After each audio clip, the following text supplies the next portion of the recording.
আসিয়ার সাথে যে নারকীয় ঘটনাটা ঘটেছে তার প্রতিবাদ জানাতে এবং বিচার প্রার্থনা করতে। আসিয়া কিন্তু শুধু একটা নাম, কিন্তু আসিয়া হচ্ছে এই যে বাংলাদেশে নারীদের উপরে যে সহিংসতা চলছে, ডোমেস্টিক ভায়োলেন্স এবং সোশ্যাল ভায়োলেন্স, সেই একজন অত্যাচারিত নারীর প্রতিনিধি হচ্ছে 8 বছরের আসিয়া।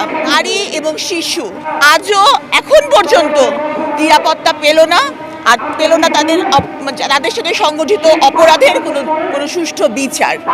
ধর্ষকদের কোনো বিচার হয়ও তারা খুব সুন্দরভাবে আইনের ফাঁক বলে বের হয়ে চলে যেতে পারে। Justice delayed is justice denied. যত জাস্টিসের ডিলে হবে, জাস্টিস ততই ডিনাইড হবে। যে এই অপরাধী খুব সুন্দরভাবে কয়েকদিন পরেই জামিন পেয়ে বার হয়ে চলে যেতে পারে। এই ধর্ষণটাকে অজামিনযোগ্য অপরাধ হিসাবে গণ্য করতে হবে।